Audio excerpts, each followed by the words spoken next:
शब्द जिसका आप संगतां ने पाठ सरवण किया है, धन गुरु अर्जन देव जी का बिलावल राग के अंदर उच्चारण किया गया। इस पावन शब्द दीयां पिछलियां 4 पौड़ियां दी आपने विचार कल वाले समय विच सरवण कीती सी ते इस लड़ी नूं अगे तोड़दे होया 5वीं पौड़ी तो विचारां प्रारंभ हन। थोड़ा जिहा लड़ी नूं जोड़न दे लई, कड़ी नूं जोड़न दे लई आपां पिछलियां 4 पौड़ियां दीयां जो विचारां कल सरवण कीतियां हन उन्हां नूं एक वारी जरूर चितारांगे, चेते करांगे। पावन शब्द के अंदर धन गुरु अर्जन देव जी ने सच्चे सतगुर दे अगे अरदासां बेनतियां जोदड़ियां कीतियां ने कि हे सच्चे सतगुर जी प्रभ जन्म मरण निवार, हे सच्चे सतगुर तू किरपा कर, साडा जिहड़ा दुख है ना जम्मण ते मरण वाला, ये आप जी किरपा करके ते दूर करना करो। हे सच्चे सतगुर जीओ आप दयालु हो, आप कृपालु हो, आप विशालता दे सागर हो, दरिया दिल हो, ते असी गुनाहगार हाँ, असी पापी हाँ, कर दया लिओ लड़ लाए। इस तरह तुसी साडे ते दया करके सानू अपने चरनां दे नाल जोड़ लवो। नानक नाम ते आए ते आप जी दा बख्शिश कीता होया वैगुरु नाम है जिहड़ा, इस नूं असीं ध्यान ना करिए।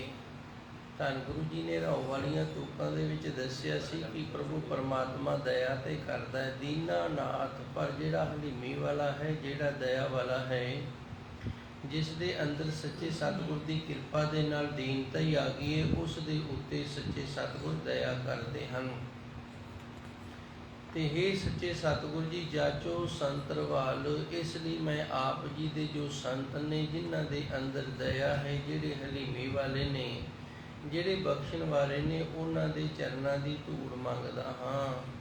संसार विख्या कूप, फिर गुरु महाराज जी ने सानू दस्सिया सी संसार है जिहड़ा एक इस तरह का खूह है जिस दे विच वकार ही वकार ने, तम अज्ञान मोहत कूप, ते दूसरा इत्थे अज्ञानता का हनेरा है ते मोह जिहड़ा ये भी बड़ा संघना है, जिस करके साडे तो इस खूह दे विचों निकलिया नहीं जाता। कह भुजा प्रभ जी लिओ, ते गुरु जी रहमत करते हैं तू आप ही कृपा कर, हुण साडी बाह फड़ ला ते सानू इस खूह दे विचों कढना कर। हुण अन्ना मनुख है, उसनूं तुसीं इशारे नाल दसोगे तो उन्होंने विचारे नूं दिसदा ही नहीं, जे बोल के दसोगे भी आ रस्ता जाता तो उन्होंने फिर भी नहीं दिसदा। हुण इत्थे इक्को ते एक सहारा रह जाता है अन्ने मनुख नूं राह ते पाण दा कि असीं हत्थ दे नाल फड़ के उन्होंने राह ते पा दईए। इस वास्ते गुरु महाराज जी सच्चे सतगुर साडे ते किरपा करके सानू ये दात दिंदे ने भी जिवें अन्ने मनुख नूं राह ते पाउणा पैंदा है ना, हत्थ तो फड़ के लै पई आ डंडीए, ते इत्थे भावें तू अखां मीच के तुरिया जावीं, सीधी तैनूं मंजिल ते लै जावेगी। उस तरह असीं अन्ने आ ते तुसीं साडी बाह पकड़ो, हत्थ पकड़ो। इस अज्ञानता दे विकारां दे बुराइयां दे कूप हनेरे वाले खूह दे विचों सानू बाहर कढना करो, ते बाहर कढो साडा हत्थ फड़ के, हर नाम अपना दिओ। गुरु महाराज जी दा हत्थ की है? सच्चे सतगुर दा नाम है। सानू आप जी दे नाम की प्राप्ति हो जाए। प्रभ तुझ बिना नहीं ठाओ, हे सच्चे सतगुर जी तेरे तो बिना इस संसार दे विचों सानू होर कोई आसरा भी नहीं कि असी उस दे आसरे ना रखे ते तर सकीए। लोभ मोह बाधी दिया, साडा जिहड़ा शरीर है लोभ ते मोह दे संगलां दे विच बन्निया होया है। लोभ ते मोह दे ਉਹ ਸੰਗਲ ने जिन्हां ने सानू जकड़ रखे बिन भजन होवत खे, ते परमात्मा ते भजन दे बिना मोह ते लोभ दे संगलां दे विच बझिया होया शरीर है जिहड़ा ਇਹ ਕੀ हो ਰਿਹਾ है, भाव वडेपा जिहड़ा ਇਹ जवानी नूं खा गया। जवानी जिहड़ी बचपने नूं खा गई सी ते हुण वडेपे नूं खा जाना है। अगे मौत ने ते नेखे हो जाना है, सुहा हो जाना है। जमदूत महा भयान, अगे गुरु जी दसते हैं कि जिहड़े जमदूत ने वो बड़े भयानक ने। चित गुप्त कर्म है जान, ते चित्र ते गुप्त चितमनियां जो साडे अंदर गुनाह वालियां ने वो जमा ने हत्थ दे विच पकड़ियां होईयां ने, असी बच भी नहीं सकते। दिन रैन ਇਹ ਸੱਚੇ ਸਤਿਗੁਰੂ ਜੀ ਦਿਨ ਤੇ ਰਾਤ ਸਾਖ ਸੁਣਾਏ। ਫਿਰ ਜਦੋਂ ਸਾਡੇ ਤੋਂ ਲੇਖਾ ਲਿਆ ਜਾਂਦਾ ਨਾ, ਤੇ ਸਾਡੇ ਅੰਦਰ ਦੀਆਂ ਜਿਹੜੀਆਂ ਗੁਪਤ ਰੂਪ ਦੇ ਵਿੱਚ ਚਿਤਮਨੀਆਂ ਗੁਨਾਹ ਕੀਤੇ ਹੋਏ ਨੇ ਸਾਡੇ ਚਿੱਤ ਦੇ ਵਿੱਚ ਨੇ, ਤੇ ਉਹ ਸਾਨੂੰ ਜਮ ਜਿਹੜੇ ਨੇ ਪੜ੍ਹ ਕੇ ਵੀ ਸੁਣਾ ਦਿੰਦੇ ਨੇ ਪ੍ਰਗਟ ਰੂਪ ਦੇ ਵਿੱਚ। ਨਾਨਕਾ ਹਰ ਸ਼ਰਨ ਆਏ। ਇਸ ਵਾਸਤੇ ਗੁਰੂ ਨਾਨਕ ਦੇਵ ਜੀ ਅਸੀਂ ਆਪ ਜੀ ਦੀ ਸ਼ਰਨ ਦੇ ਵਿੱਚ ਆ ਗਏ ਹਾਂ। ਆਪ ਕਿਰਪਾ ਕਰੋ, ਰਹਿਮਤ ਕਰੋ ਤੇ ਸਾਨੂੰ ਇਹਨਾਂ ਗੁਨਾਹਾਂ ਤੋਂ, ਪਾਪਾਂ ਤੋਂ ਬਚਾਓ। ਆਪ ਜੀ ਦੇ ਚਰਨਾਂ ਕਮਲਾਂ ਦਾ ਆਸਰਾ ਹੋਰ ਸਾਨੂੰ ਮਿਲਣਾ ਕਰੇ। ਭੈ ਭੰਜਨਾ ਮੁਰਾਰ। ਹੇ ਵਾਹਿਗੁਰੂ ਜੀ, ਤੁਸੀਂ ਭੈ ਦਾ ਨਾਸ ਕਰਨ ਵਾਲੇ ਹੋ। ਕਰ ਦਇਆ ਪਤਿਤ ਉਧਾਰ। ਅਸੀਂ ਪਾਪੀਆਂ ਤੇ ਸਾਨੂੰ ਪਾਪੀਆਂ ਨੂੰ ਤੁਸੀਂ ਦਇਆ ਕਰਕੇ ਤਾਰਨਾ ਕਰੋ। ਮੇਰੇ ਦੋਖ ਗਨੇ ਜਾਏ। ਸਾਡੇ ਵਿੱਚ ਇਤਨੇ ਗੁਨਾਹ ਨੇ, ਇਤਨੇ ਦੋਖ ਨੇ, ਉਹਨਾਂ ਨੂੰ ਗਿਣ ਕੇ ਨਹੀਂ ਦਿੱਤਾ ਜਾਂਦਾ। ਹਰ ਬਿਨਾ ਕਤ ਹੈ ਸਮਾਏ। ਤੇ ਤੇਰੇ ਤੋਂ ਬਿਨਾ ਅਸੀਂ ਦੱਸ ਹੁਣ ਸਮਾਈਏ ਕਿਤੇ। ਭਾਵ ਸੁਖ ਜਿਹੜਾ ਉਹ ਤੇਰੇ ਵਿੱਚ ਸਮਾਨ ਕਰਕੇ, ਤੇਰੇ ਵਿੱਚ ਅਭੇਦ ਕਰਕੇ ਹੋਣਾ ਹੈ। ਗਹੋ ਗਹੇ ਓਟ ਚਿਤਵੀ ਨਾਥ। ਹੇ ਸੱਚੇ ਸਤਿਗੁਰੂ ਜੀ, ਹੁਣ ਚਿੱਤ ਦੀ ਜਿਹੜੀ ਚਿਤਵਨੀ ਹੈ ਨਾ, ਉਹ ਆਪ ਜੀ ਦੇ ਨਾਲ ਜੁੜੀ ਹੈ ਤੇ ਆਪ ਜੀ ਦੇ ਅਸੀਂ ਆਸਰਾ ਉੱਠ ਲਿਆ ਹੈ। ਨਾਨਕਾ ਦੇ ਰੱਖ ਹਾਥ। ਧੰਨ ਗੁਰੂ ਜੀ ਰਹਿਮਤ ਕਰਦੇ ਨੇ ਕਿ ਹੁਣ ਤੁਸੀਂ ਸਾਨੂੰ ਹੱਥ ਦੇ ਕੇ ਰੱਖਣਾ ਕਰੋ। ਇਸ ਤੋਂ ਅੱਗੇ ਪੰਜਵੀਂ ਪੌੜੀ ਪ੍ਰਾਰੰਭ ਹੁੰਦੀ ਹੈ। ਗੁਰੂ ਮਹਾਰਾਜ ਜੀ ਕਿਰਪਾ ਕਰਦੇ ਨੇ। ਹਰ ਗੁਣ ਨਿਧੇ ਗੋਪਾਲ। ਗੁਣ ਨਿਧੇ ਗੁਣ, ਗੁਣਾਂ ਦਾ ਨਿਧੇ ਖਜ਼ਾਨਾ। ਨਿਧੇ ਕਹਿੰਦੇ ਨੇ ਖਜ਼ਾਨੇ ਨੂੰ। ਗੋਪਾਲ ਜੋ ਸਾਡੀ ਸਾਰਿਆਂ ਦੀ ਪਾਲਣਾ ਕਰ ਰਿਹਾ ਹੈ, ਹਰੀ ਅਕਾਲ ਪੁਰਖ ਵਾਹਿਗੁਰੂ ਗੁਣਾਂ ਦਾ ਖਜ਼ਾਨਾ ਹੈ ਜੀ। ਸਰਬ ਘਟ ਪ੍ਰਤਪਾਲ। ਤੇ ਉਹ ਸਾਰਿਆਂ ਸਰੀਰਾਂ ਨੂੰ ਪਾਲਦਾ ਹੈ। ਸਰਬ ਘਟ, ਸਾਰਿਆਂ ਸਰੀਰਾਂ ਦੇ ਵਿੱਚ ਵਸ ਕੇ ਤੇ ਪ੍ਰਤਪਾਲ ਸਾਡੀ ਪਾਲਣਾ ਕਰ ਰਹੀ ਹੈ। ਧੰਨ ਗੁਰੂ ਜੀ ਰਹਿਮਤ ਕਰਦੇ ਨੇ। ਉਸ ਪਰਮਾਤਮਾ ਦੇ ਜਿਹੜੇ ਗੁਣ ਨੇ ਉਹਨਾਂ ਦਾ ਅੰਤ ਕੋਈ ਨਹੀਂ। ਉਹ ਗੁਣਾਂ ਦਾ ਖਜ਼ਾਨਾ ਹੈ ਤੇ ਇਹ ਵੀ ਇੱਕ ਉਸ ਦਾ ਸਭ ਤੋਂ ਵੱਡਾ ਗੁਣ ਹੈ ਜੋ ਸਾਡੇ ਸਰੀਰ ਦੇ ਅੰਦਰ ਪ੍ਰਵੇਸ਼ ਕਰਕੇ ਵਿਆਪਕ ਹੋ ਕੇ ਸਾਡੀ ਸਾਰਿਆਂ ਦੀ ਪਾਲਣਾ ਵੀ ਕਰ ਰਿਹਾ ਹੈ ਜੀ। ਮਨ ਪ੍ਰੀਤ ਦਰਸ਼ਨ ਪਿਆਸ। ਹੁਣ ਸਾਡੇ ਮਨ ਦੇ ਵਿੱਚ ਪ੍ਰੀਤ ਲੱਗੀ ਹੋਈ ਹੈ। ਹੇ ਸੱਚੇ ਸਤਿਗੁਰੂ ਜੀ, ਆਪ ਜੀ ਦੇ ਦਰਸ਼ਨਾਂ ਦੀ, ਆਪ ਜੀ ਦੇ ਦਰਸ਼ਨਾਂ ਦੀ ਜੋ ਹੈ ਉਹ ਸਾਨੂੰ ਪਿਆਸ ਲੱਗੀ ਹੋਈ ਹੈ। ਮਨ ਪ੍ਰੀਤ, ਮਨ ਦੇ ਵਿੱਚ ਪ੍ਰੇਮ ਹੈ। ਕਾਹਦਾ? ਦਰਸ਼ਨ। ਆਪ ਜੀ ਦੇ ਦਰਸ਼ਨ ਹੋ ਜਾਣ। ਪਿਆਸ, ਤੇ ਪਿਆਸ ਵੀ ਇਹ ਹੈ ਕਿ ਆਪ ਜੀ ਦੇ ਦਰਸ਼ਨ ਹੋ ਜਾਣ। ਸਾਨੂੰ ਪਿਆਸ ਲੱਗਦੀ ਹੈ ਪਾਣੀ ਦੀ, ਤੇ ਅਸੀਂ ਪਾਣੀ ਦੀ ਚਾਹਨਾ ਕਰਦੇ ਹਾਂ। ਪਾਣੀ ਮਿਲ ਜਾਏ ਤੇ ਪਾਣੀ ਨੂੰ ਛਕ ਲੈਂਦੇ ਹਾਂ, ਲੇਕਿਨ ਉਸ ਪਾਣੀ ਦੇ ਪ੍ਰਤੀ ਸਾਡੀ ਪ੍ਰੀਤ ਨਹੀਂ ਹੈਗੀ। ਸਾਡਾ ਜਿਹੜਾ ਨਾ ਉਹ ਪਿਆਰ ਨਹੀਂ ਹੈਗਾ। ਕੇਵਲ ਤੇ ਕੇਵਲ ਅਸੀਂ ਆਪਣੀ ਤ੍ਰਿਸ਼ਨਾ ਨੂੰ ਬੁਝਾਉਣ ਦੇ ਲਈ ਉਸ ਪਾਣੀ ਨੂੰ ਵਰਤੋਂ ਦੇ ਵਿੱਚ ਲੈ ਕੇ ਆਉਂਦੇ ਹਾਂ। ਸਾਨੂੰ ਇਹ ਪਤਾ ਹੈ ਵੀ ਪਾਣੀ ਪੀਤੇ ਤੋਂ ਬਿਨਾਂ ਨਹੀਂ ਸਰ ਸਕਦਾ। ਇਸ ਵਾਸਤੇ ਧੰਨ ਗੁਰੂ ਮਹਾਰਾਜ ਜੀ ਸੱਚੇ ਸਤਿਗੁਰੂ ਤੇ ਕਿਰਪਾ ਕਰਦੇ ਨੇ। ਹੇ ਸੱਚੇ ਸਤਿਗੁਰੂ ਜੀ, ਅਸੀਂ ਆਪ ਜੀ ਦੇ ਦਰਸ਼ਨਾਂ ਦੀ ਪ੍ਰੀਤ ਵੀ ਕਰਦੇ ਹਾਂ ਤੇ ਆਪ ਜੀ ਦੇ ਦਰਸ਼ਨਾਂ ਦੀ ਜਿਹੜੀ ਸਾਡੇ ਅੰਦਰ ਹੈ ਨਾ ਉਹ ਪਿਆਸ ਵੀ ਹੈ, ਖਿੱਚ ਵੀ ਹੈ। ਜਦੋਂ ਤੱਕ ਆਪ ਜੀ ਦੇ ਦਰਸ਼ਨ ਨਹੀਂ ਹੋਣਗੇ ਉਦੋਂ ਤੱਕ ਸਾਡੀ ਇਹ ਪਿਆਸ ਹੈ ਜਿਹੜੀ ਇਹ ਵੀ ਨਹੀਂ ਦੂਰ ਹੋਵੇਗੀ, ਤੇ ਪ੍ਰੀਤ ਹੈ ਜਿਹੜੀ ਉਹ ਇਸੇ ਤਰ੍ਹਾਂ ਹੀ ਬਣੀ ਰਹਿਣੀ ਹੈ। ਵੇਖਿਆ ਗਿਆ ਪਾਣੀ ਪੀ ਕੇ ਜਦੋਂ ਪਿਆਸ ਮਿਟ ਜਾਵੇ ਨਾ, ਜੇ ਗਲਾਸ ਦੇ ਵਿੱਚ ਅੱਧਾ ਗਲਾਸ ਪਾਣੀ ਦਾ ਬਚ ਜਾਵੇ ਤੇ ਅਸੀਂ ਭਰਾਂ ਤੱਕ ਦਿੰਦੇ ਹਾਂ। ਇਹ ਪ੍ਰੇਮ ਨਹੀਂ ਨਾ ਹੈਗਾ। ਅਸੀਂ ਆਪਣੀ ਲੋੜ ਨੂੰ ਪੂਰਾ ਕੀਤਾ। ਮੇਰੇ ਖਿਆਲ ਗੱਲ ਸਮਝ ਨਹੀਂ ਆਈ ਜਾਂ ਮੈਨੂੰ ਸਮਝਾਣੀ ਨਹੀਂ ਆਈ। ਮੈਂ ਇੱਕ ਵਾਰੀ ਫਿਰ ਥੋੜ੍ਹਾ ਜਿਹਾ ਆਪ ਜੀ ਦੀ ਸੇਵਾ ਵਿੱਚ ਹਾਜ਼ਰ ਹੋਵਾਂ। ਹਰ ਗੁਣ ਨਿਧੇ ਗੋਪਾਲ। ਹੇ ਪਰਮਾਤਮਾ ਸੱਚੇ ਸਤਿਗੁਰੂ ਜੀ, ਆਪ ਗੁਣਾਂ ਦੇ ਖਜ਼ਾਨੇ ਹੋ ਤੇ ਸਾਰਿਆਂ ਨੂੰ ਪਾਲਣਾ ਕਰ ਰਹੇ ਹੋ, ਸਾਰਿਆਂ ਨੂੰ ਪਾਲ ਰਹੇ ਹੋ। ਸਾਰੇ ਤੁਹਾਡੇ ਤੋਂ ਹੀ ਪਾਲੇ ਜਾ ਰਹੇ ਨੇ। ਸਰਬ ਘਟ ਪ੍ਰਤਪਾਲ। ਤੇ ਤੁਸੀਂ ਪਾਲਦੇ ਹੋ ਤੇ ਸਾਰੇ ਸਰੀਰਾਂ ਦੇ ਅੰਦਰ ਵੀ ਆਪ ਵਸੇ ਹੋਏ ਹੋ। ਸਰਬ ਘਟ ਦਾ ਅਰਥ ਹੈ ਸਾਰੇ ਸਰੀਰਾਂ ਦੇ ਵਿੱਚ ਵਸ ਆਏ। ਪ੍ਰਤਪਾਲ, ਇਸ ਤਰ੍ਹਾਂ ਸਾਡੇ ਅੰਦਰ ਵਸ ਕੇ ਸਾਡੀ ਪਾਲਣਾ ਕਰ ਰਹੇ ਹੋ, ਸਾਨੂੰ ਪਾਲ ਰਹੇ ਹੋ। ਮਨ ਪ੍ਰੀਤ ਦਰਸ਼ਨ ਪਿਆਸ। ਮਨ ਪ੍ਰੀਤ ਦਰਸ਼ਨ, ਆਪ ਜੀ ਦੇ ਦਰਸ਼ਨਾਂ ਦੀ ਮਨ ਦੇ ਵਿੱਚ ਪ੍ਰੀਤ ਹੈ। ਇਸ ਦਾ ਅਰਥ ਇਹ ਹੈ ਕਿ ਅਸੀਂ ਆਪ ਜੀ ਦੇ ਦਰਸ਼ਨ ਚਾਹੁੰਦੇ ਹਾਂ ਪਰ ਆਪ ਜੀ ਦੇ ਦਰਸ਼ਨ ਨੇ ਜਿਹੜੇ ਨੇ ਨਾ ਉਹ ਸਾਡੇ ਕਿਸੇ ਮਤਲਬ ਵਾਸਤੇ ਨਹੀਂ ਹੈਗੇ। ਇਸ ਵਾਸਤੇ ਨਹੀਂ ਵੀ ਤੁਹਾਡੇ ਦਰਸ਼ਨ ਹੋ ਜਾਣ ਤੇ ਸਾਡਾ ਕੁਝ ਸੰਸਾਰਿਕ ਮਤਲਬ ਹੈ ਨਾ ਜਿਹੜਾ ਇਹ ਪੂਰਾ ਹੋ ਜਾਵੇ। ਸਾਡੇ ਅੰਦਰ ਆਪ ਜੀ ਦੇ ਦਰਸ਼ਨਾਂ ਦੀ ਜੋ ਚਾਹਨਾ ਹੈ, ਜੋ ਪਿਆਸ ਲੱਗੀ ਏ, ਉਹ ਪ੍ਰੇਮ ਕਰਕੇ ਲੱਗੀ ਏ, ਕਿਸੇ ਲੋੜ ਨੂੰ ਪੂਰੀਆਂ ਕਰਨ ਵਾਸਤੇ ਨਹੀਂ ਲੱਗੀ। ਹੁਣ ਮੈਂ ਥੋੜਾ ਜਿਹਾ ਖੁੱਲ੍ਹ ਕੇ ਬੋਲ ਲਵਾਂ। ਜਿਵੇਂ ਕਈ ਵਾਰੀ ਅਸੀਂ ਸੁਖਮਨੀ ਸਾਹਿਬ ਦਾ ਪਾਠ ਸ਼ੁਰੂ ਕਰ ਲੈਂਦੇ ਹਾਂ, ਪਹਿਲੂ ਨਹੀਂ ਕਰਦੇ, ਪਹਿਲੂ ਨਿਤਨੇਮ ਕਰਦੇ ਹਾਂ ਤੇ ਹੁਣ ਸੁਖਮਨੀ ਸਾਹਿਬ ਦੇ ਪਾਠ ਸ਼ੁਰੂ ਕਰ ਲਏ ਨੇ। ਹੁਣ ਸੁਖਮਨੀ ਸਾਹਿਬ ਦੇ ਜਿਹੜੇ ਪਾਠ ਸ਼ੁਰੂ ਕੀਤੇ ਨੇ ਨਾ, ਇਹ ਪ੍ਰੇਮ ਨਾਲ ਨਹੀਂ ਕੀਤੇ। ਕਾਹਦੇ ਨਾਲ ਕੀਤੇ ਨੇ? ਕਿਸੇ ਲੋੜ ਕਾਰਨ ਕੀਤੇ ਨੇ। ਹੁਣ ਦਰਸ਼ਨ ਤਾਂ ਬਾਣੀ ਦੇ ਹੋ ਰਹੇ ਨੇ, ਪਰ ਉਹ ਦਰਸ਼ਨ ਨੇ ਜਿਹੜੇ ਉਹ ਲੋੜ ਪੂਰੀ ਹੋਣ ਵਾਸਤੇ ਹੋ ਰਹੇ ਨੇ। ਕਈ ਗੁਰੂ ਸਵਾਰਿਆਂ ਦਾ ਕਾਰਜ ਰਾਸ ਹੋ ਜਾਂਦਾ ਤੇ ਫਿਰ ਉਹ ਸੁਖਮਨੀ ਸਾਹਿਬ ਉਸ ਤੋਂ ਬਾਅਦ ਨਹੀਂ ਪੜ੍ਹਦੇ, ਕਿਉਂਕਿ ਲੋੜ ਪੂਰੀ ਹੋ ਗਈ ਹੈ ਨਾ। ਪ੍ਰੇਮ ਨਹੀਂ ਸੀ, ਲੋੜ ਨੂੰ ਪੂਰਾ ਕਰਨ ਵਾਸਤੇ ਅਸੀਂ ਗੁਰਬਾਣੀ ਨੂੰ ਆਪਣੀ ਲੋੜ ਦੇ ਲਈ ਵਰਤੇ ਹੈ। ਮੇਰੇ ਖਿਆਲ ਹੁਣ ਗੱਲ ਪੂਰੀ ਸਮਝ ਵਿੱਚ ਆ ਗਈ ਹੋਏਗੀ। ਮਨ ਪ੍ਰੀਤ ਦਰਸ਼ਨ ਪਿਆਸ, ਧੰਨ ਗੁਰੂ ਜੀ ਰਹਿਮਤ ਕਰਦੇ ਨੇ, ਸਾਡੇ ਮਨ ਦੇ ਵਿੱਚ ਆਪ ਜੀ ਦੇ ਦਰਸ਼ਨਾਂ ਦੀ ਪ੍ਰੀਤ ਹੈ ਤੇ ਪਿਆਸ ਲੱਗੀ ਹੋਈ ਏ। ਇਹ ਪਿਆਸ ਉਦੋਂ ਬੁਝੇਗੀ ਜਦੋਂ ਆਪ ਜੀ ਦੇ ਦਰਸ਼ਨ ਹੋ ਗਏ ਤੇ ਪ੍ਰੀਤ ਆਪ ਜੀ ਦੀ ਕਿਰਪਾ ਦੇ ਨਾਲ ਇਹ ਇਸੇ ਤਰ੍ਹਾਂ ਹੀ ਬਣੀ ਰਹਿਣੀ ਹੈ ਜੀ। ਗੋਬਿੰਦ ਪੂਰਨ ਆਸ, ਇਹ ਪ੍ਰਭੂ ਪਰਮਾਤਮਾ ਤੂੰ ਸਾਡੀਆਂ ਆਸਾਂ ਪੂਰੀਆਂ ਕਰਨ ਵਾਲਾ ਹੈ। ਪੂਰਨ ਆਸ, ਸਾਡੀਆਂ ਆਸਾਂ ਤੁਸੀਂ ਪੂਰਨ ਕਰਨ ਵਾਲੇ ਹੋ ਗੋਬਿੰਦ, ਤੇ ਸਾਰਿਆਂ ਦੇ ਮਾਲਕ ਹੋ ਜੀ। ਇੱਕ ਨਿਮਕ ਰਹਿਣ ਨਾ ਜਾਏ। ਆਪ ਜੀ ਦੇ ਨਾਲ ਪ੍ਰੀਤ ਇਤਨੀ ਹੋ ਗਈ ਹੈ, ਪ੍ਰੇਮ ਇਤਨਾ ਹੋ ਗਿਆ ਕਿ ਹੁਣ ਥੋੜਾ ਸਮਾਂ ਵੀ ਆਪ ਜੀ ਤੋਂ ਬਿਨਾਂ ਰਿਹਾ ਨਹੀਂ ਜਾ ਸਕਦਾ।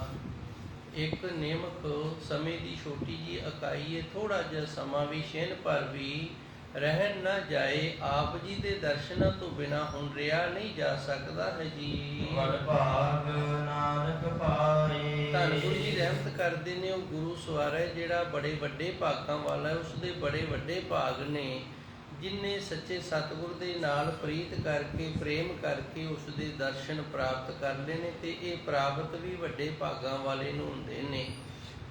ਜਿਹੜਾ ਬਾਣੀ ਦੀ ਵਰਤੋਂ, ਗੁਰੂ ਦੀ ਵਰਤੋਂ ਸਿਰਫ ਸੰਸਾਰਿਕ ਲੋੜਾਂ ਕਰਨ ਵਾਸਤੇ ਕਰਦਾ ਹੈ ਨਾ, ਗੁਰਬਾਣੀ ਉਸ ਦੀਆਂ ਲੋੜਾਂ ਪੂਰੀਆਂ ਕਰ ਦਿੰਦੀ ਏ। ਗੁਰੂ ਮਹਾਰਾਜ ਜੀ ਸਮਰੱਥ ਨੇ, ਸਾਡੀਆਂ ਲੋੜਾਂ ਪੂਰੀਆਂ ਕਰ ਦਿੰਦੇ ਨੇ। ਪਰ ਦਰਸ਼ਨ ਨੇ ਜਿਹੜੇ ਇਹ ਉਦੋਂ ਹੁੰਦੇ ਨੇ ਜਦੋਂ ਅਸੀਂ ਸੰਸਾਰ ਦੀਆਂ ਲੋੜਾਂ ਨੂੰ ਪਾਸੇ ਰੱਖ ਦਈਏ ਤੇ ਕੇਵਲ ਉਸ ਪ੍ਰਭੂ ਦੇ ਨਾਲ ਸਾਡਾ ਪ੍ਰੇਮ ਹੋਵੇ, ਸਾਡੀ ਪ੍ਰੀਤ ਹੋਵੇ ਤੇ ਅਸੀਂ ਪ੍ਰੇਮ ਤੇ ਪ੍ਰੀਤ ਦੇ ਨਾਲ ਉਸ ਪਰਮਾਤਮਾ ਨੂੰ ਯਾਦ ਕਰੀਏ। ਇਸ ਪੌੜੀ ਦੇ ਅੰਦਰ ਪੰਜਵੀਂ ਪੌੜੀ ਏ। ਧੰਨ ਗੁਰੂ ਮਹਾਰਾਜ ਜੀ ਨੇ ਸਾਨੂੰ ਇਹ ਗਿਆਨ ਦਿੱਤਾ ਹੈ, ਇਹ ਸੋਝੀ ਦਿੱਤੀ ਹੈ। ਗੁਰੂ ਸਵਾਰਿਆ, ਜਿੱਥੇ ਆਣ ਕੇ ਤੂੰ ਧੰਨ ਗੁਰੂ ਮਹਾਰਾਜ ਜੀ ਦੇ ਅੱਗੇ ਅਰਦਾਸ ਕਰਦਾ ਹੈ ਨਾ, ਹੇ ਸੱਚੇ ਸਤਿਗੁਰ ਕਿਰਪਾ ਕਰ, ਸਾਡੀ ਆ ਇੱਛਾ ਹੈ ਤੂੰ ਇਹ ਵੀ ਪੂਰੀ ਕਰ ਦੇ, ਉਹ ਇੱਛਾ ਤੂੰ ਉਹ ਵੀ ਪੂਰੀ ਕਰ ਦੇ। ਅਸੀਂ ਆਪਣੀਆਂ ਇੱਛਾਵਾਂ ਪੂਰੀਆਂ ਕਰਨ ਦੇ ਲਈ ਦਰਸ਼ਨ ਕਰਦੇ ਹਾਂ, ਗੁਰਬਾਣੀ ਪੜ੍ਹਦੇ ਹਾਂ, ਨਾਮ ਵੀ ਜਪਦੇ ਹਾਂ। ਉੱਥੇ ਤੈਨੂੰ ਇਹ ਵੀ ਸੋਝੀ ਹੋਣੀ ਚਾਹੀਦੀ ਹੈ ਕਿ ਗੁਰੂ ਦਰ ਤੇ ਜਦੋਂ ਆਵੇਂ ਨਾ ਇਹ ਵੀ ਅਰਦਾਸ ਕਰ ਕਿ ਹੇ ਸੱਚੇ ਸਤਿਗੁਰ ਤੇਰੇ ਨਾਲ ਸਾਡੀ ਜੋ ਪ੍ਰੀਤ ਹੈ, ਜਿਹੜਾ ਪ੍ਰੇਮ ਹੈ, ਉਹ ਬਣਿਆ ਰਵੇ ਜੀ। ਕਾਲ ਤੁਝ ਬਿਨਾ ਨਹੀਂ ਹੋਰ। ਇਹ ਸੱਚੇ ਸਤਿਗੁਰ ਜੀ ਤੇਰੇ ਤੋਂ ਬਿਨਾ ਹੋਰ ਇਸ ਦੁਨੀਆ ਦੇ ਅੰਦਰ ਕੁਝ ਵੀ ਨਹੀਂ ਹੈ ਜੀ। ਮਨ ਪ੍ਰੀਤ ਚੰਦ ਚਕੋਰ। ਸਾਡੇ ਅੰਦਰ ਜੋ ਆਪ ਜੀ ਦੀ ਪ੍ਰੀਤ ਬਣੀ ਹੈ, ਆਪ ਜੀ ਦਾ ਜੋ ਪ੍ਰੇਮ ਬਣਿਆ ਨਾ, ਇਹ ਇਸ ਤਰ੍ਹਾਂ ਬਣਿਆ ਜਿਵੇਂ ਚੰਦ ਤੇ ਚਕੋਰ ਦਾ ਹੁੰਦਾ ਹੈ। ਇੱਕ ਜੀਵ ਹੈ, ਇਸ ਨੂੰ ਚਕੋਰ ਆਖਿਆ ਜਾਂਦਾ ਹੈ। ਜਦੋਂ ਚੰਦ ਚੜ੍ਹ ਜਾਂਦਾ ਹੈ, ਇਹ ਫਿਰ ਉਸ ਦੀ ਰੋਸ਼ਨੀ ਨੂੰ ਮਾਣਦਾ ਹੋਇਆ ਉਧਰ ਹੀ ਵੇਖਦਾ ਰਹਿੰਦਾ ਹੈ। ਇਹਦੀ ਵੇਖਦੇ ਵੇਖਦੇ ਦੀ ਧੌਣ ਆਕੜ ਜਾਂਦੀ ਹੈ, ਸਰੀਰ ਆਕੜ ਜਾਂਦਾ, ਡਿੱਗ ਕੇ ਬਿਹਾਲ ਹੋ ਜਾਂਦਾ, ਪਰ ਵੇਖ ਨੂੰ ਫਿਰ ਵੀ ਨਹੀਂ ਹਟਦਾ। ਇਤਨੀ ਪ੍ਰੀਤ ਹੈ ਇਸ ਦੀ, ਇਤਨਾ ਪਿਆਰ ਹੈ ਇਸ ਦਾ ਚੰਦ ਦੇ ਨਾਲ। ਗੁਰੂ ਮਹਾਰਾਜ ਜੀ ਨੇ ਦ੍ਰਿਸ਼ਟਾਂਤ ਦਿੱਤਾ ਹੈ, ਪ੍ਰਭ ਤੁਝ ਬਿਨਾ ਨਹੀਂ ਹੋਰ। ਹੈ ਸੱਚੇ ਸਤਿਗੁਰ ਜੀ, ਆਪ ਜੀ ਦੀ ਰਹਿਮਤ ਕਿਰਪਾ ਬਖਸ਼ਿਸ਼ ਹੈ। ਇਸ ਸੰਸਾਰ ਦੇ ਅੰਦਰ ਆਪ ਤੋਂ ਬਿਨਾ ਕੁਝ ਵੀ ਹੋਰ ਸੱਚਾ ਨਹੀਂ ਹੈ। ਤੇ ਆਪ ਜੀ ਦੇ ਸੱਚੇ ਸਰੂਪ ਦੇ ਨਾਲ ਸਾਡੇ ਮਨ ਦੀ ਪ੍ਰੀਤ ਇਸ ਤਰ੍ਹਾਂ ਬਣ ਗਈ ਹੈ ਜਿਵੇਂ ਚੰਦ ਤੇ ਚਕੋਰ ਦੀ ਬਣ ਜਾਂਦੀ ਹੈ ਜੀ। ਜੋ ਮੀਨ ਜਲ ਸਿਉ ਹੇਤ। ਅੱਗੇ ਗੁਰੂ ਮਹਾਰਾਜ ਜੀ ਪ੍ਰੀਤ ਦਾ ਇੱਕ ਹੋਰ ਦ੍ਰਿਸ਼ਟਾਂਤ ਦਿੰਦੇ ਨੇ, ਜਿਵੇਂ ਮੱਛੀ ਹੈ ਨਾ, ਇਹਦਾ ਜੀਵਨ ਹੈ ਜਿਹੜਾ ਇਹ ਜਲ ਦੇ ਵਿੱਚ ਹੀ ਹੈ। ਮੱਛੀ ਜਲ ਦੇ ਵਿੱਚ ਰਹਿੰਦੀ ਹੈ, ਜਲ ਦੇ ਨਾਲ ਹੀ ਪ੍ਰੇਮ ਕਰਦੀ। ਜੋ ਮੀਨ ਜਲ ਸੋ ਹੇਤ, ਹੇਤ ਦਾ ਅਰਥ ਵੀ ਪ੍ਰੇਮ ਹੁੰਦਾ ਹੈ। ਜਿਵੇਂ ਮੱਛੀ ਜਲ ਦੇ ਨਾਲ ਪ੍ਰੇਮ ਕਰਦੀ ਹੈ, ਜਲ ਦੇ ਨਾਲ ਪ੍ਰੀਤ ਕਰਦੀ, ਇਸੇ ਤਰ੍ਹਾਂ ਹੀ ਸੱਚੇ ਸਤਿਗੁਰ ਜੀ ਆਪ ਜੀ ਦੇ ਨਾਲ ਸਾਡਾ ਪ੍ਰੇਮ ਹੈ ਜੀ। ਅਲ ਕਮਲ ਬਿਨ ਭੇਤ। ਅਲ ਕਹਿੰਦੇ ਨੇ ਭਵਰੇ ਨੂੰ, ਤੇ ਕਮਲ ਦਾ ਫੁੱਲ ਹੁੰਦਾ ਹੈ। ਇਹ ਕਮਲ ਦਾ ਫੁੱਲ ਹੈ ਜਿਹੜਾ ਜਦੋਂ ਖਿੜਦਾ ਹੈ, ਭਵਰਾ ਇਸ ਦੀ ਸੁਗੰਧੀ ਨੂੰ ਮਾਣਦਾ ਹੋਇਆ ਨਾ ਇਸ ਦੇ ਵਿੱਚ ਬੈਠ ਜਾਂਦਾ ਹੈ।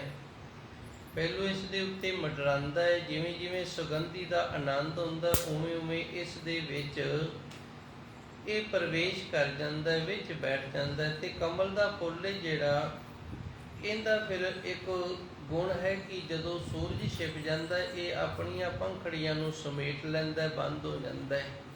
ਤੇ ਭਵਰਾ ਸੁਗੰਧੀ ਨੂੰ ਮਾਣਦਾ ਨਾ ਉਸ ਦੇ ਵਿੱਚ ਹੀ ਬੰਦ ਹੋ ਕੇ ਤੇ ਦਮ ਘੁੱਟ ਕੇ ਸਵੇਰ ਨੂੰ ਸਰੀਰ ਛੱਡ ਦਿੰਦਾ ਹੈ।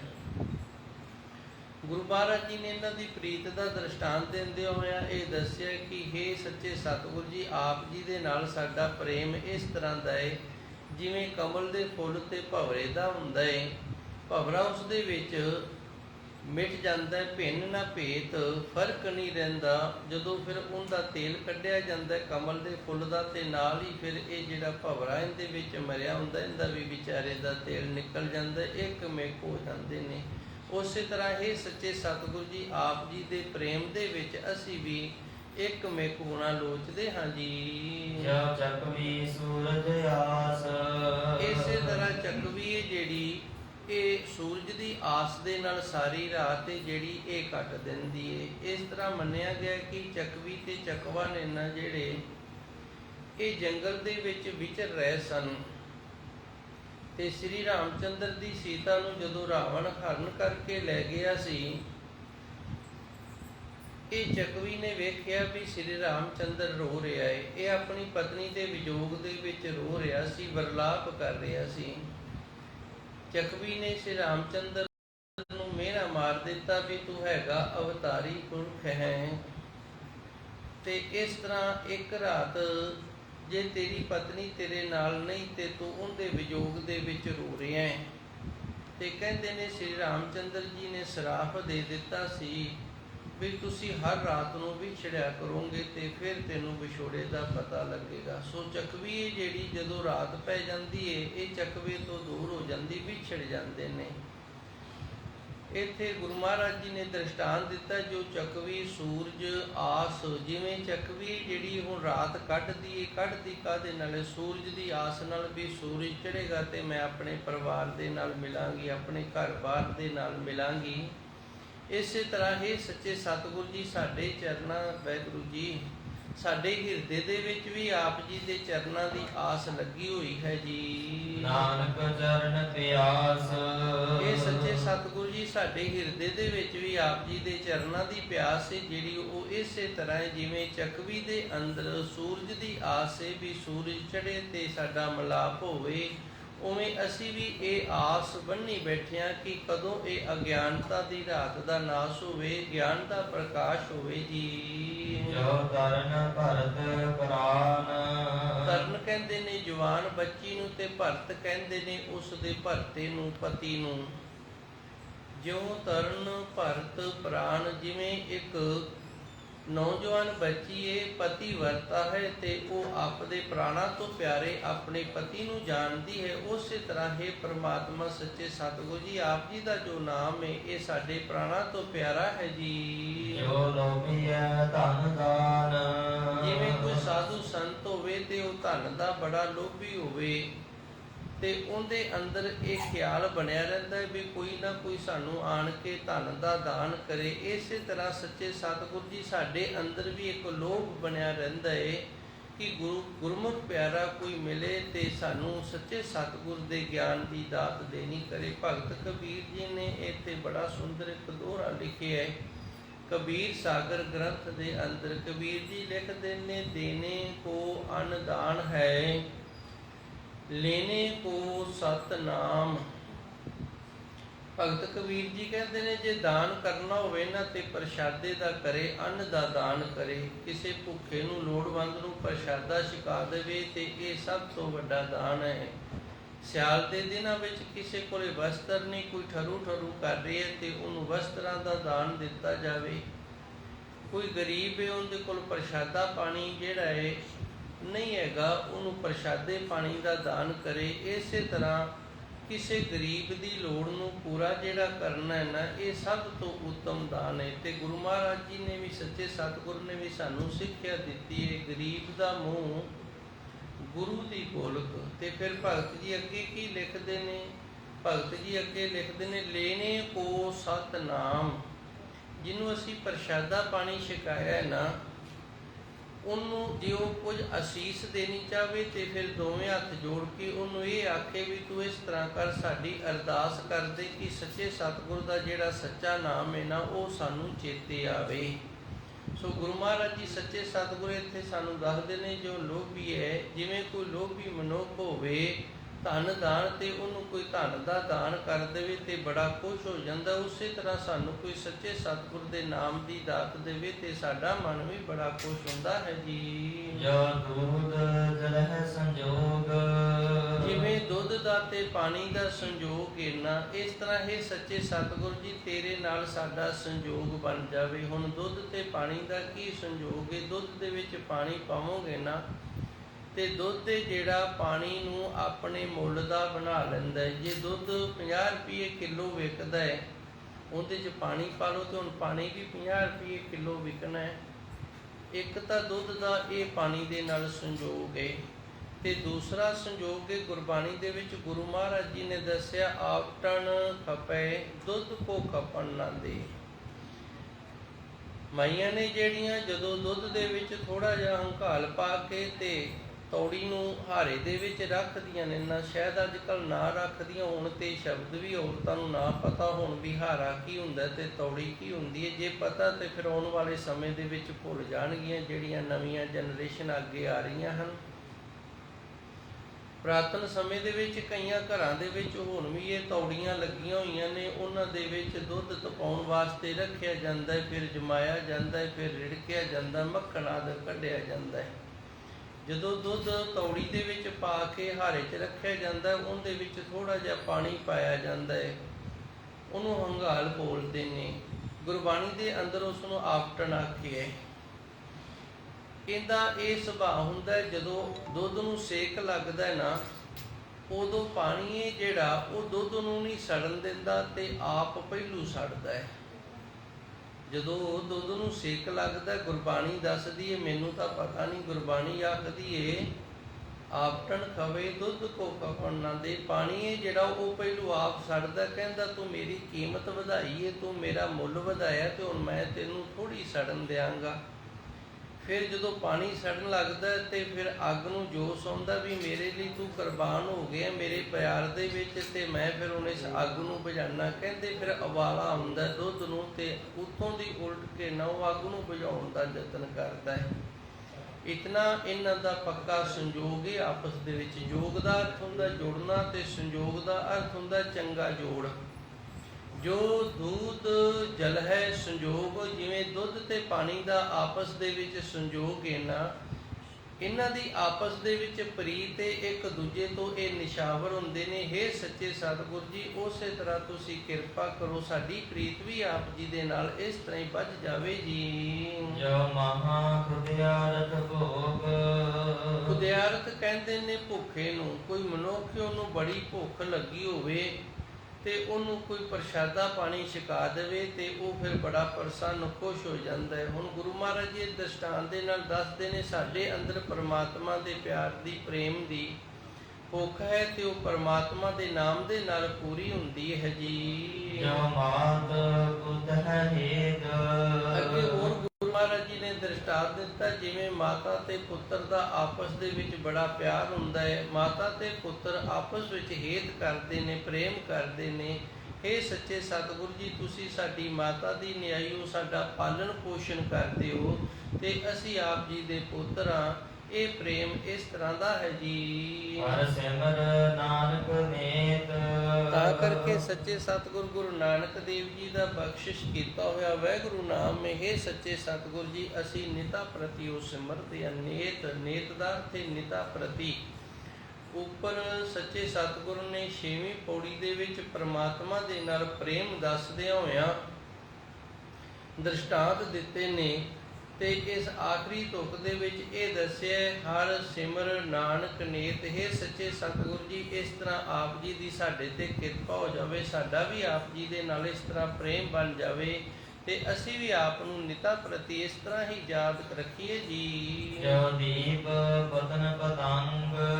8ਵੀਂ ਪੌੜੀ ਦੇ ਵਿੱਚ ਧੰਨ ਗੁਰੂ ਮਹਾਰਾਜ ਜੀ ਇੱਕ ਹੋਰ ਦ੍ਰਿਸ਼ਟਾਂਤ ਦਿੰਦੇ ਨੇ। ਜਿਵੇਂ ਦੀਵਾ ਹੁੰਦਾ ਨਾ, ਪਤਨ ਦਾ ਅਰਥ ਹੁੰਦਾ ਅੰਤ, ਜੀਵਨ ਦਾ ਅੰਤ ਹੋ ਜਾਣਾ। ਜੋ ਦੀਪ ਪਤਨ ਪਤੰਗ, ਜਿਵੇਂ ਪਤੰਗਾ ਹੈ ਤੇ ਉਸ ਦਾ ਦੀਵੇ ਦੇ ਉੱਤੇ ਆਣ ਕੇ ਅੰਤ ਹੋ ਜਾਂਦਾ ਹੈ, ਉਸੇ ਤਰ੍ਹਾਂ ਸਾਡਾ ਇਹ ਜਿਹੜਾ ਜੀਵਨ ਹੈ ਨਾ ਆਪ ਦੇ ਵਿੱਚ ਅਭੇਦ ਹੋ ਕੇ ਇਸ ਦਾ ਅੰਤ ਹੋਵੇ ਜੀ। ਜੋ ਚੋਰ ਹੈ ਰਤਨ ਸੰਗ। ਤੇ ਜਿਵੇਂ ਚੋਰ ਕਿਸੇ ਚੀਜ਼ ਨੂੰ ਚੋਰੀ ਕਰਨ ਲੱਗਿਆ ਮਨ ਦੇ ਵਿੱਚ ਸੰਗ ਸ਼ਰਮ ਨਹੀਂ ਨਾ ਰੱਖਦਾ, ਕਿਸੇ ਨੇ ਚੋਰੀ ਕਰਨੀ ਹੋਵੇ ਤੇ ਫਿਰ ਸੰਗ ਤੇ ਸ਼ਰਮ ਨੂੰ ਪਰਾਂ ਕਰ ਦਿੰਦਾ। ਜੇ ਸੰਗ ਤੇ ਸ਼ਰਮ ਰਹੀ ਤੇ ਫਿਰ ਚੋਰੀ ਥੋੜਾ ਹੋਵੇਗੀ। ਸ਼ਰਮ ਆ ਗਈ ਵੀ ਮੈਂ ਸਿਆਣਾ ਪਿਆਣਾ ਕੋਈ ਚੀਜ਼ ਚੱਕਦਾ, ਜੇ ਵੇਖ ਲਿਆ ਕਿਸੇ ਨੇ ਤੇ ਬੇਇੱਜ਼ਤੀ ਹੋਏਗੀ, ਫਿਰ ਵੀ ਬੰਦਾ ਚੋਰੀ ਨਹੀਂ ਕਰਦਾ। ਧੰਨ ਗੁਰੂ ਜੀ ਦ੍ਰਿਸ਼ਟਾਂਤ ਦਿੰਦੇ ਨੇ ਜੋ ਚੋਰ ਹਿਰਤ ਨਿਸੰਗ। ਜਿਵੇਂ ਚੋਰ ਇਹਨਾਂ ਇਹ ਚੋਰੀ ਕਰਨ ਲੱਗਾ ਸ਼ਰਮ ਨਹੀਂ ਕਰਦਾ, ਉਸੇ ਤਰ੍ਹਾਂ ਹੈ ਸੱਚੇ ਸਤਿਗੁਰ ਜੀ ਅਸੀਂ ਵੀ ਆਪ ਜੀ ਦਾ ਨਾਮ ਜਪਣ ਲੱਗੇ, ਸਿਮਰਨ ਕਰਨ ਲੱਗੇ ਨਾ ਕਿਸੇ ਤਰ੍ਹਾਂ ਦੀ ਕੋਈ ਸ਼ੰਕਾ ਨਹੀਂ ਕਰਦੇ। ਤੇ ਮੈਂ ਇੱਕ ਗੱਲ ਜ਼ਰੂਰ ਆਪ ਜੀ ਦੇ ਨਾਲ ਸਾਂਝੀ ਕਰਾਂਗਾ। ਕਈ ਗੁਰੂ ਸਵਾਰੇ ਨੇ, ਗੁਰੂ ਪਿਆਰੇ ਨੇ, ਉਹਨਾਂ ਨੂੰ ਆਖਦੀ ਹੈ ਨਾ ਗੁਰੂ ਪਿਆਰਿਓ ਅੰਮ੍ਰਿਤ ਦੀ ਦਾਤ ਪ੍ਰਾਪਤ ਕਰਕੇ ਤੇ ਗੁਰੂ ਵਾਲੇ ਹੋ ਜਾਓ।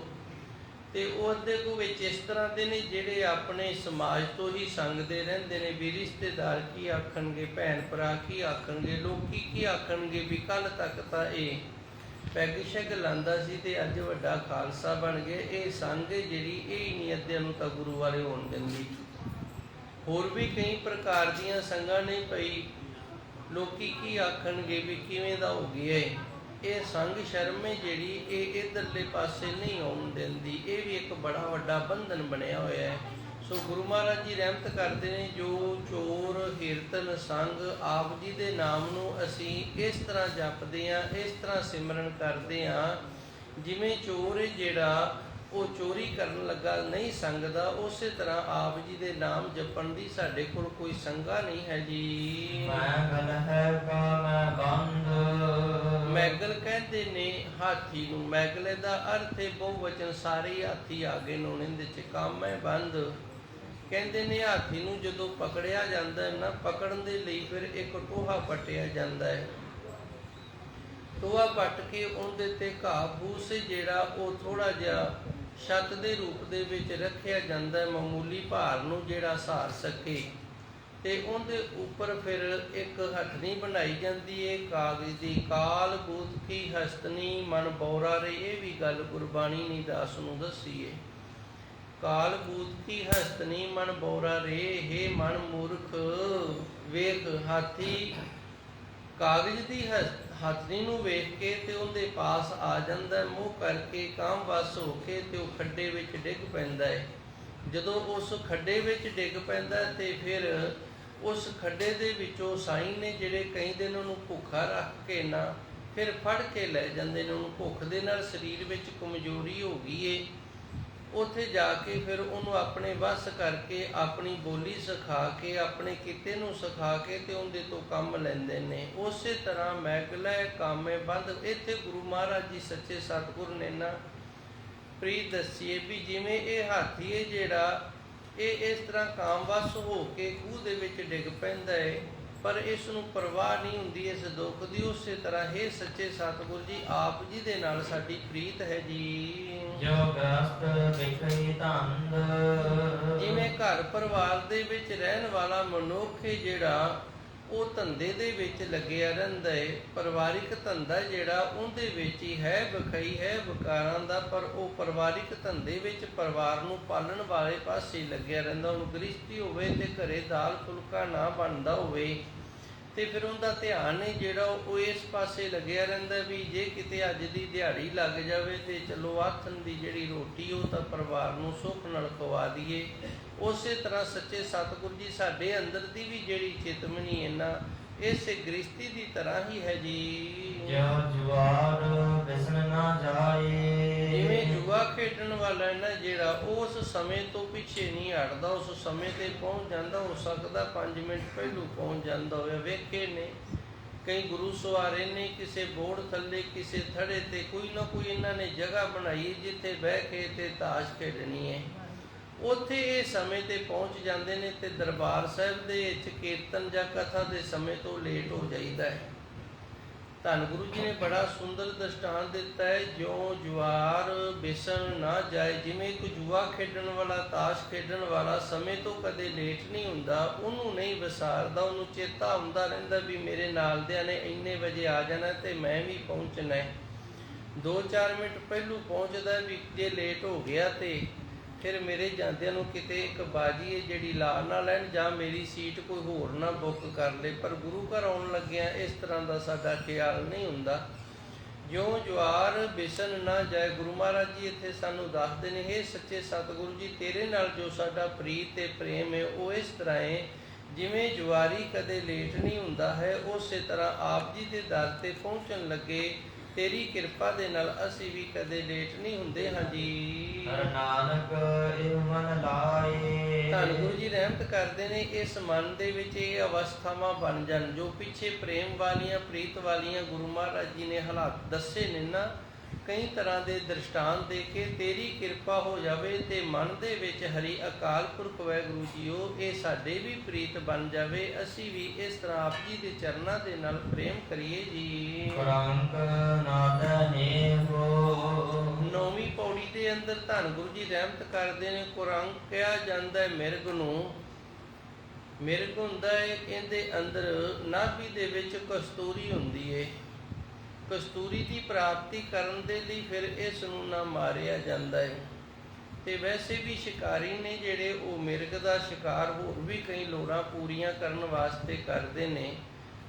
ਫਿਰ ਇਸ ਨੂੰ ਮਾਰਨ ਦੇ ਲਈ ਹੰਡਾ ਘੇੜਾ ਜਿਹੜਾ ਉਹਦੀ ਵਰਤੋਂ ਕੀਤੀ ਜਾਂਦੀ ਹੈ। ਜਿਵੇਂ ਸੱਪ ਨੂੰ ਪਕੜਨ ਦੇ ਲਈ ਬੀਨ ਦੀ ਵਰਤੋਂ ਕੀਤੀ ਜਾਂਦੀ ਹੈ, ਉਸੇ ਤਰ੍ਹਾਂ ਮਿਰਗ ਨੂੰ ਪਕੜਨ ਦੇ ਲਈ ਹੰਡਾ ਘੇੜਾ ਜਿਹੜਾ ਇਹਦੀ ਵਰਤੋਂ ਕੀਤੀ ਜਾਂਦੀ ਹੈ। ਹੁੰਦਾ ਕੀ ਮੈਂ ਵੀ ਦੱਸ ਦਿਆਂ। ਇੱਕ ਤੌੜਾ ਲਿਆ ਜਾਂਦਾ ਹੈ, ਉਸ ਤੌੜੇ ਦੇ ਉੱਪਰ ਖੱਲ ਜਿਹੜੀ ਹੁੰਦੀ ਹੈ ਬੜੀ ਬਰੀਕ, ਇਹਦੇ ਲਈ ਜਾਂ ਤਾਂ ਬੱਕਰੇ ਦੀ ਖੱਲ ਵਰਤੀ ਜਾਂਦੀ ਹੈ, ਜ਼ਿਆਦਾ ਜਿਹੜੀ ਹੈ ਗੋਹ ਦੀ ਖੱਲ ਹੈ ਜਿਹੜੀ ਉਹ ਵਰਤੋਂ ਦੇ ਵਿੱਚ ਲਿਆਂਦੀ ਜਾਂਦੀ। ਰੋਹ ਵਿਚਾਰ ਮੈਨੂੰ ਇਹਦਾ ਜ਼ਿਆਦਾ ਗਿਆਨ ਨਹੀਂ, ਇਤਨਾ ਕੋਈ ਪਤਾ ਹੈ।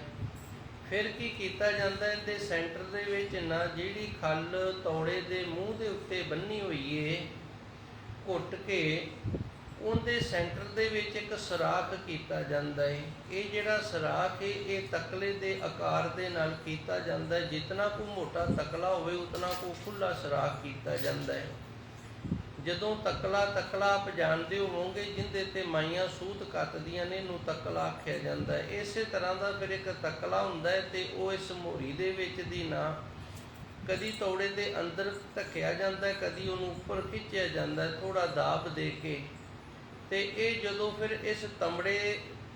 ਇਸ ਚਮੜੇ ਦੇ ਨਾਲ ਸਪਰਸ਼ ਕਰਕੇ ਘਰਸ਼ਣ ਵਿਧੀ ਕਰਦਾ ਹੈ ਤੇ ਇਹ ਚਮੜਾ ਜਿਹੜਾ ਇਹਦੇ ਵਿੱਚੋਂ ਫਿਰ ਆਵਾਜ਼ ਨਿਕਲਦੀ ਹੈ ਜਿਹੜੀ ਤੌੜੇ ਦੇ ਨਾਲ ਪੜਾ ਕੇ ਜਦੋਂ ਬਾਹਰ ਨਿਕਲਦੀ ਹੈ ਨਾ ਤੇ ਇੱਕ ਗੂੰਜ ਬਣ ਜਾਂਦੀ। ਇਹਨੂੰ ਹੰਡਾ ਘੇੜਾ ਆਖਦੇ ਨੇ।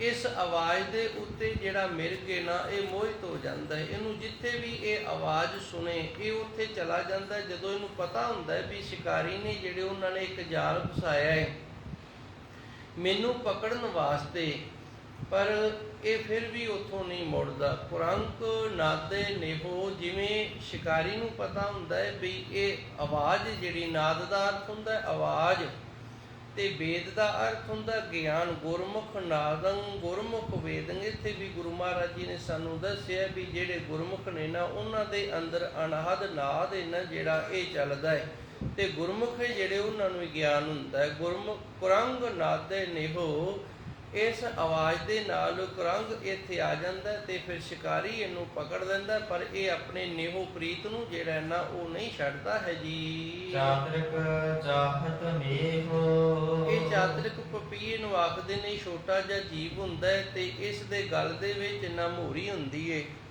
ਜਦੋਂ ਇਹ ਥੱਲਿਓਂ ਪਾਣੀ ਪੀਂਦਾ ਹੈ ਤੇ ਇਸ ਮੋਹਰੀ ਦੇ ਵਿੱਚੋਂ ਪਾਣੀ ਬਾਹਰ ਨਿਕਲ ਜਾਂਦਾ ਹੈ, ਅੰਦਰ ਨਹੀਂ ਪ੍ਰਵੇਸ਼ ਕਰਦਾ। ਆਕਾਸ਼ ਦੀ ਬੂੰਦ ਜਦੋਂ ਪੈਂਦੀ ਹੈ ਫਿਰ ਮੂੰਹ ਉੱਪਰ ਨੂੰ ਕਰ ਲੈਂਦਾ ਹੈ, ਤੇ ਬੂੰਦ ਜਦੋਂ ਪਾਣੀ ਦੀ ਇਹਦੇ ਸੰਘ ਵਿੱਚ ਡਿੱਗਦੀ ਹੈ ਨਾ ਫਿਰ ਸਿੱਧੀ ਅੰਦਰ ਚਲੀ ਜਾਂਦੀ। ਇਸ ਕਰਕੇ ਇਹ ਚਾਹੁੰਦਾ ਵੀ ਜਦੋਂ ਮੈਨੂੰ ਪਿਆਸ ਲੱਗੇ ਨਾ ਉਦੋਂ ਮੀਂਹ ਪੈ ਜਾਵੇ। ਇਸ ਦੇ ਆਕਾਸ਼ ਦੇ ਨਾਲ ਸ਼ਾਂਤੀ ਬੂੰਦ ਦੇ ਨਾਲ ਪ੍ਰੇਮ ਵਾਲੇ ਇਸ ਦ੍ਰਿਸ਼ਟਾਂਤ ਨੂੰ ਗੁਰੂ ਮਹਾਰਾਜ ਜੀ ਨੇ ਪਰਮਾਤਮਾ ਦੇ ਨਾਲ ਗੁਰਸਿੱਖ ਦਾ ਜਿਹੜਾ ਪਿਆਰ ਹੈ ਉਹਦੇ ਲਈ ਵਰਤੋਂ ਦੇ ਵਿੱਚ ਲਿਆਂਦਾ ਗਿਆ। ਚਾਤ੍ਰਿਕ ਮੇਹੋ, ਜਿਵੇਂ ਚਾਤ੍ਰਿਕ ਮੀਂਹ ਦੇ ਨਾਲ ਪ੍ਰੇਮ ਕਰਦਾ ਹੈ ਜੀ। ਜਨ ਜੀਵਨ ਸਤ ਸੰਗ, ਇਹ ਸੱਚੇ ਸਤਿਗੁਰੂ ਜੀ ਤੇਰੇ ਜਿਹੜੇ ਗੁਰਸਿੱਖ ਨੇ ਨਾ ਉਹਨਾਂ ਦਾ ਵੀ ਜੀਵਨ ਇਸ ਤਰ੍ਹਾਂ ਹੈ ਕਿ ਜੇ ਉਹ ਸਤ ਸੰਗਤ ਦੇ ਵਿੱਚ ਆਉਣ। ਜੀਵਨਾ ਸਤ ਸੰਗ, ਤੇਰੇ ਗੁਰੂ ਸਵਾਰੇ ਗੁਰਮੁਖ ਪਿਆਰੇ ਨੇ ਜਿਹੜੇ ਉਹ ਵੀ ਸਤ ਸੰਗਤ ਨੂੰ ਇਤਨਾ ਪ੍ਰੇਮ ਕਰਦੇ ਨੇ, ਉਹਨਾਂ ਦਾ ਜੀਵਨ ਵੀ ਸਤ ਸੰਗਤ ਦੇ ਵਿੱਚ ਹੈ। ਜਿਵੇਂ ਨਾਦ ਪ੍ਰੇਮ ਕਰਦਾ ਹੰਡੇ ਕਿਹੜੇ ਦੇ ਆਵਾਜ਼ ਨੂੰ ਤੇ ਚਾਤ੍ਰਿਕ ਪਿਆਰ ਕਰਦਾ ਸਵਾਂਤੀ ਬੂੰਦ ਨੂੰ, ਉਸੇ ਤਰ੍ਹਾਂ ਸਤ ਸੰਗਤ ਨੂੰ ਤੇਰੇ ਗੁਰਸਿੱਖ ਪਿਆਰ ਕਰਦੇ ਨੇ ਤੇ ਇੱਥੇ ਆਣ ਕੇ ਜੀਵਨ ਸਵਰਦਾ ਹੈ ਜੀ। ਗੋਬਿੰਦ ਭਜਨਾ ਰੰਗ, ਕਿਉਂਕਿ ਉਹਨਾਂ ਦੇ ਅੰਦਰ ਪਰਮਾਤਮਾ ਦੇ ਭਜਨ ਦਾ ਇਹ ਪ੍ਰੇਮ ਵਾਲਾ ਰੰਗ ਜਿਹੜਾ ਇਹ ਚੜਿਆ ਹੈ ਜੀ। ਰਸਨਾ ਬਖਾਨੈ ਨਾਮ, ਇਹਨਾਂ ਗੁਰੂ ਸਵਾਰਿਆਂ ਦੀ ਜ਼ੁਬਾਨ ਰਸਨਾ ਜਿਹੜੀ ਇਹ ਵੈਗਰੂ ਵੈਗਰੂ ਕਰਦੀ ਰਹਿੰਦੀ ਹੈ ਜੀ। ਨਾਨਕ ਦਰਸ਼ਨ ਦਾਨ, ਇਹ ਸੱਚੇ ਸਤਿਗੁਰੂ ਜੀ ਕਿਰਪਾ ਕਰੋ, ਆਪ ਜੀ ਦੇ ਦਰਸ਼ਨਾਂ ਦਾ ਸਾਨੂੰ ਦਾਨ ਦਿਓ।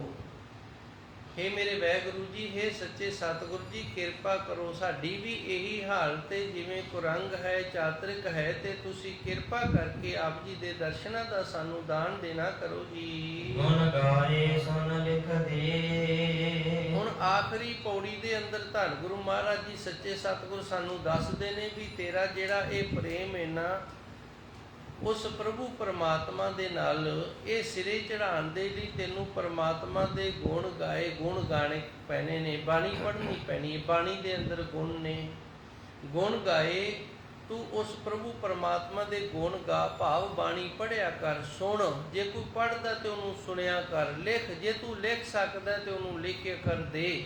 ਇਸ ਤਰ੍ਹਾਂ ਨਾ ਫਿਰ ਪ੍ਰਭੂ ਪਰਮਾਤਮਾ ਕਿਰਪਾ ਕਰਦਾ, ਦਰਸ਼ਨ ਦੇਣਾ ਕਰਦਾ। ਇੱਥੇ ਮੈਂ 2 ਮਿੰਟ ਲਾਵਾਂਗਾ, ਮਾਫ ਕਰਿਓ ਸਮਾਂ ਹੋ ਗਿਆ, ਪਰ ਕੋਈ ਨਹੀਂ 2 ਮਿੰਟ ਸਬਰ ਕਰ ਲਓ, 2 ਮਿੰਟਾਂ ਦੇ ਵਿੱਚ ਹੀ ਸਮਝਾਉਣ ਦਾ ਯਤਨ ਕਰਾਂਗਾ। ਉੱਪਰ ਵੇਖੋ ਜੋ ਕੁਝ ਵੀ 5ਵੀਂ ਪੌੜੀ ਤੋਂ ਲੈ ਕੇ 9ਵੀਂ ਪੌੜੀ ਤੱਕ ਗੁਰੂ ਮਹਾਰਾਜ ਜੀ ਨੇ ਸਾਨੂੰ ਕਈ ਦ੍ਰਿਸ਼ਟਾਂਤ ਦਿੱਤੇ ਨੇ, ਤੇ ਅਖੀਰ ਦੇ ਵਿੱਚ ਫਿਰ ਸੱਚੇ ਸਤਿਗੁਰ ਕਿਰਪਾ ਕਰਦੇ ਨੇ, ਨਾਨਕ ਦਰਸ਼ਨ ਦਾਨ।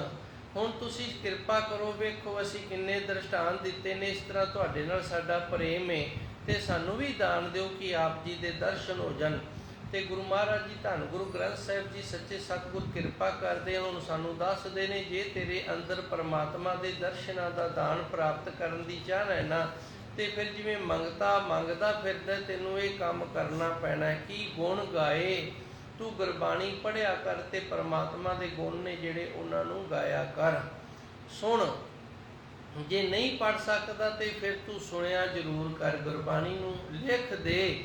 ਤੇ ਜੇ ਤੂੰ ਲਿਖ ਸਕਦਾ ਤੇ ਫਿਰ ਗੁਰਬਾਣੀ ਇਹਨਾਂ ਜਿਹੜੀ ਇਹਨੂੰ ਲਿਖਿਆ ਕਰ, ਪਰਮਾਤਮਾ ਦੇ ਜਸ ਨੂੰ ਗੁਣ ਨੂੰ ਲਿਖ ਕੇ ਕਰ ਦੇ, ਫਿਰ ਪਰਮਾਤਮਾ ਕਿਰਪਾ ਕਰਦਾ, ਦਰਸ਼ਨ ਦਿੰਦਾ ਹੈ ਜੀ। ਸੋ ਸਰਬ ਫਲ ਹਰ ਦੇ, ਤੇ ਉਹ ਸਾਰੇ ਪ੍ਰਕਾਰ ਦੇ ਫਲ ਨੇ ਜਿਹੜੇ ਉਹ ਹਰੀ ਪਰਮਾਤਮਾ ਤੋਂ ਪ੍ਰਾਪਤ ਕਰ ਲੈਂਦਾ ਹੈ ਜੀ। ਕੁਲ ਸਮੂਹ ਕਰਤ ਉਧਾਰ, ਫਿਰ ਆਪ ਦਾ ਵੀ ਉਧਾਰ ਹੋਣਾ ਤੇ ਆਪਣੇ ਸਾਰੇ ਪਰਿਵਾਰ ਦਾ ਵੀ ਭਲਾ ਹੋ ਜਾਂਦਾ ਹੈ। ਕੁੱਲ ਜਿਹੜੀ ਕੁੱਲ ਦੇ ਵਿੱਚ ਅਸੀਂ ਜਨਮ ਲਿਆ ਨਾ ਸਮੂਹ, ਉਸ ਦੇ ਜਿਤਨੇ ਵੀ ਮੈਂਬਰ ਨੇ ਕਰਤ ਉਧਾਰ ਪਰਮਾਤਮਾ ਦਰਸ਼ਨ ਦੇ ਕੇ ਨਾਮ ਦੇ ਕੇ ਸਾਰਿਆਂ ਦਾ ਭਲਾ ਕਰ ਦਿੰਦਾ ਹੈ ਜੀ। ਸੰਸਾਰ ਉਤਰਸ ਪਾਰ।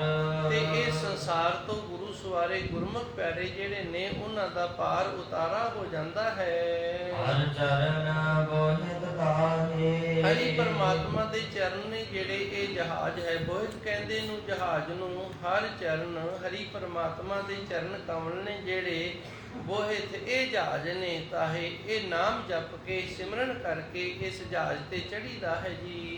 ਨਿਰਸਾਦ ਸੰਗ ਜਸ ਗਾਹੇ। ਸੱਚੇ ਸਤਿਗੁਰ ਕਿਰਪਾ ਕਰਦੇ ਨੇ ਹਰ ਰੋਜ਼ ਸਾਧ ਸੰਗਤ ਦੇ ਵਿੱਚ ਆਇਆ ਕਰ ਤੇ ਸੰਗਤ ਦੇ ਵਿੱਚ ਆਣ ਕੇ ਗੁਰੂ ਸਵਾਰਿਆ ਸੱਚੇ ਸਤਿਗੁਰ ਦੇ ਜਸ ਦਾ ਗਾਇਨ ਕਰਿਆ ਕਰ। ਹਰ ਪੈਜ ਰਖੈ ਮੁਰਾਰ।